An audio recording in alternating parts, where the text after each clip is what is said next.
Resources. This is the first chapter of geography book of class 8.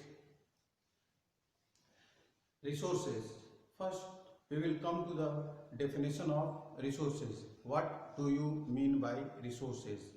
Anything that can be used to satisfy a need is a resource. Whatever the thing which is available on the earth's surface and which satisfy the need of human being is called as a resource. The thing should be utilized by human being, then only it will be considered as a resource. There are so many examples of the resources. Here, if we take the example from our home or from our classroom, we can get many examples. This blackboard, fan, tube lights, benches, this podium, chalk, duster, they are satisfying the needs of our classroom. So that is why they all are resources. Water we drink, electricity, rickshaw, vegetable, notebook, they all are the example of resources. And for resources, it is necessary to have two things. One is utility. Utility makes the things to a resources. Utility means use. We are using the things. That is why the things become a resources. Everything is having a value. Value means here what? If we take the example of our immediate surrounding, we can get many things as a resource. Without this, life is not possible and we are totally dependent upon the resource. Next thing is some resources can become economically valuable with the time.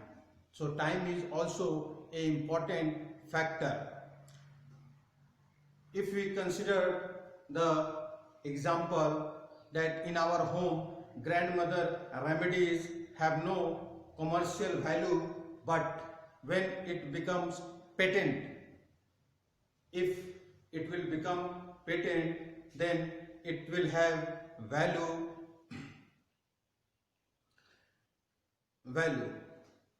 and could be economically valuable.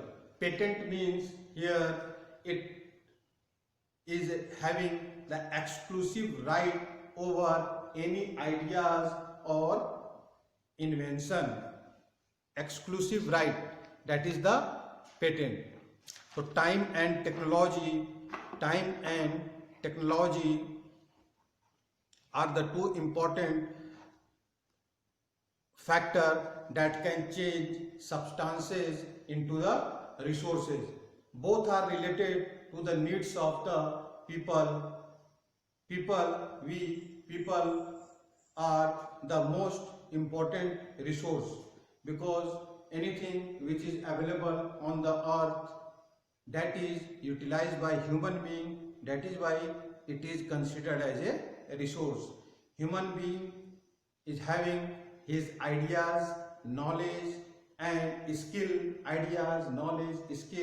and because of these ideas, knowledge, skill, he can create many new things. He can do the inventions, discoveries, and the things will become a resources. Each discovery or invention leads to many others resources. The discovery of fire led to the practices of cooking. When the fire was discovered, then cooking also is started. This was the invention. Now coming to the next, that invention of the wheel ultimately leading to the development of different means of transportation. Taking the example of technology, because of the technology, because of the technology, again many things become a resources. The technology to create hydroelectricity, has turned energy in fast flowing water into the important resources. Till now we are seeing many things based on the resources. We are trying to understand the resource. What is resources? In this chapter basically we will be stick with the examples, and we will try to understand the types of resources after this definition.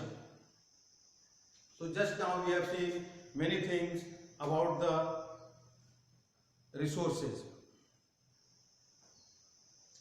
Coming to what is technology, it is a application, it is the application of the latest knowledge and skill in doing or making things. Technology is nothing but it is the application of the latest knowledge and skill in doing or making the things. This is the resources. Coming to the next, that is the types of resources. Types, the resources are classified under the three types: natural resource, human-made resource and human resource. This is the three types of the resources. Natural resources, resources that are drawn from the nature and used without much modification are called as the natural resources. Means nature has provided many things, and all those things which nature has provided is called as the natural resources. The air we breathe, the water in the river, lakes, the soil, minerals, and are all natural resources. The land on which we are living, again it is a natural resources. Many of these resources are free gift of the nature and can be used directly.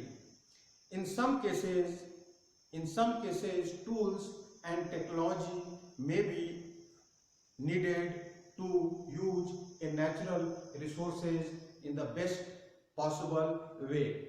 Many things we are utilizing directly, and many things we will use after using the tools and technology.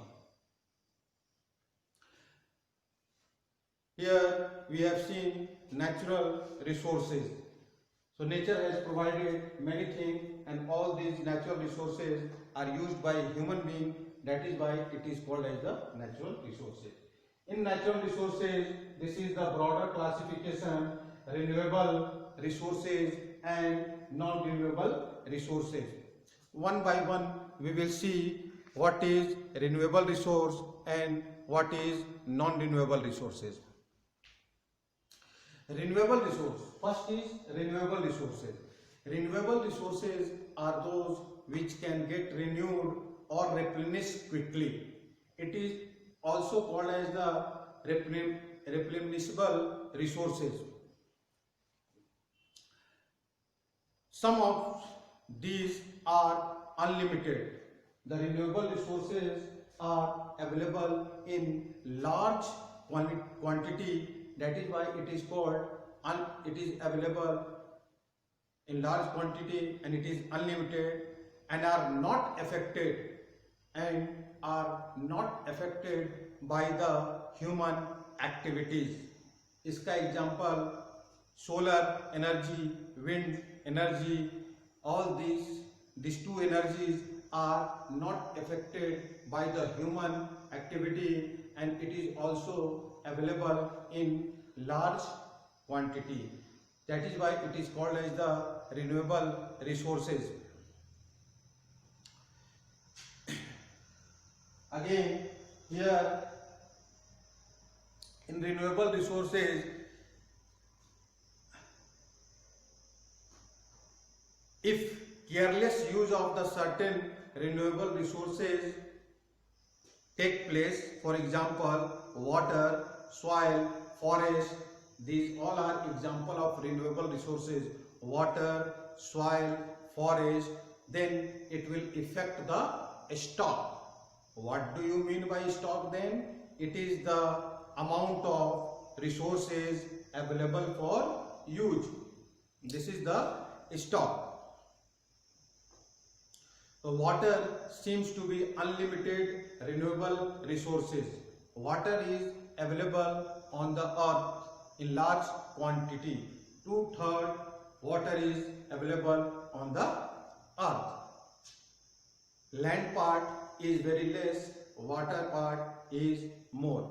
But shortage and drying up of natural water resources is the major problem in many parts of the world today. Water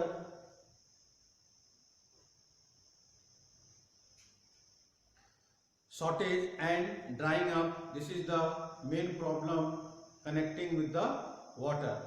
Many part of the world is having acute shortage of water. So just now we have seen renewable resources. Coming to the next, non-renewable resources, those resources which have a limited stock, those resources which cannot be renewed again and again, those resources which are available in small quantity, those resources which can exhaust are called as the non-renewable resources. And these non-renewable resources can take millions of years to form resources or for renewable. To become renewable, it used to take thousands of years to renew. Since this period is very large period, and if you take our age, then average age is about 65 years, and the formation of resources is taking thousands of years. So it is very difficult, and in a lifetime we will see only one time, means till 65 years, and what about the other time? So very limited time period, for very limited time period, these resources are used by human being, and the formation of the resources is taking place. These resources are taking large time for its formation. So again, it is very difficult to utilize these resources. We have to utilize judiciously. If you take the example, this fossil fuel is the best example of non-renewable resources. Coal, petroleum, natural gas are some of the example of non-renewable resources. These non-renewable resources, coal, it will take very long time for its formation. So once it is used, then it is exhaust, finished, and it will again form after taking thousands of years. Next, the distribution of natural resources. These resources are distribution in different parts of India, in different parts of the world, in India, in different states. resources are not equally available everywhere. So what are the factors, why this happens? The distribution of natural resources depends upon number of physical factors. This distribution totally depends upon the physical factors like terrain. Terrain means land part, upper part of the land, terrain, climate and altitude. This is the three factor: terrain, climate, altitude. The distribution of resources is unequal because these factors differ so much over the earth.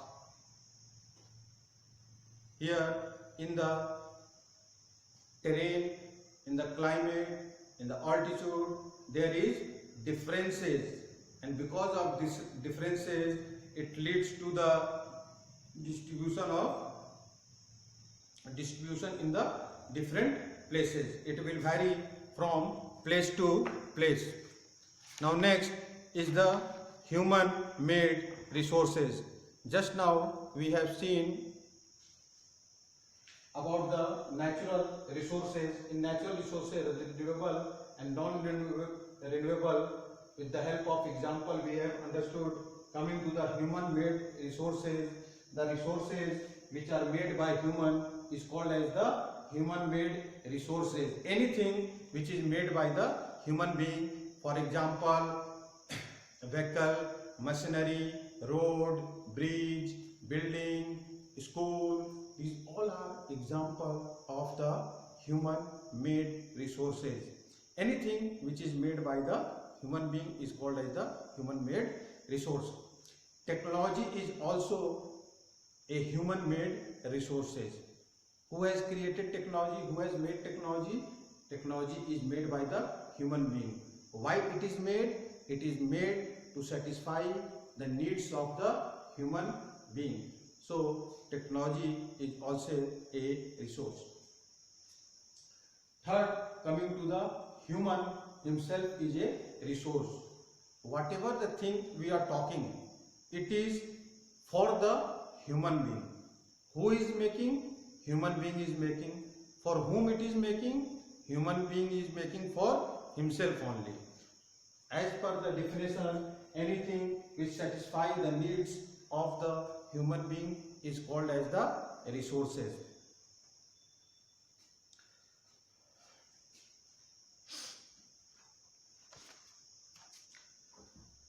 So all these resources are very important because we are living, we are surviving with the help of resources. They are the part of human survival. So the third topic which we are going to study, that is the conservation of resources.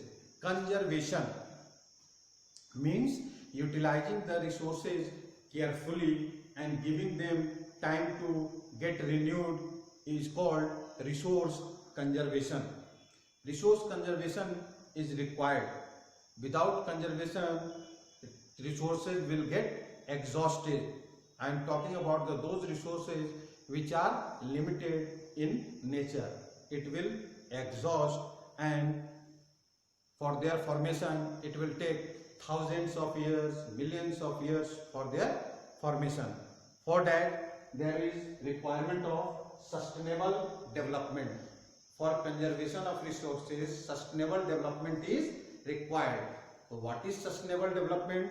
To carefully utilizing resources so that besides meeting the requirement of the present, also takes care of the future generation. Means the resources which are available on the earth, they are satisfying our needs in the present, and again they will be preserved. It should be preserved in such a way that in future whosoever will be coming, they should also get those resources. It is only possible when we will preserve the resources. So sustainable development is required. sustainable development, we will be also utilizing the resources as well as we will preserve the resources for the future generation. For this, we should have to have recycling of the things, reducing consumption and reusing of the things. Means 3R principle we have to take. First, reducing consumption. We have to reduce the consumption. Whatever is required, we have to reduce our consumption. Again, recycling of the things. Metal is easily recycled. Then recycling, if it will be done, then it will satisfy the needs of the human being, and some resources will be preserved because of the recycling processes.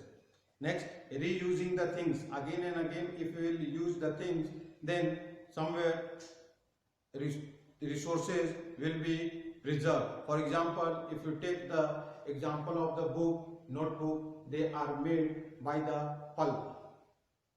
Book, notebook, newsprints, newspaper, these all are made by the pulp, and pulp we are getting from the trees. So if we will recycle, reuse the pages, then notebook, newsprints, then we can preserve the trees. So reuse the things again and again. After this, there are some of the principles of the sustainable development. Some principles of sustainable development are: first, we have to respect and care for all form of life. This is the first principle of sustainable development. Next, second principle is improve the quality of human life. This is the second principle. Third principle is care, conserve the earth, vitality and diversity. This is the third principle. Next is minimize the depletion of natural resources. Next, change personal attitude and practices towards the environment. And the last one is that enable communities to care for their own environment. These are the 6 principles, and if anybody will adapt to these 6 principles, then surely we will contribute to the nature, and we can protect as well as preserve the resources. We can utilize the resources in the present as well as we can preserve for the future generation. The future of our planet and its people is linked with our ability to maintain and preserve the life support system that nature provides. Therefore, it is our duty to ensure everybody has to ensure all uses of renewable resources are sustainable. We have to focus more on renewable resources because it is available in large quantity. These non-renewable resources are limited and it can exhaust very quickly. The diversity of life on the earth is conserved. Diversity of life, whether it is plant, animal, human being, these diversities in their diversity they have to preserve. The damage to the natural environment system is minimized. If this can be done by the human being, then surely we can contribute and our future of our planet will be saved and protected. So by this we end the resources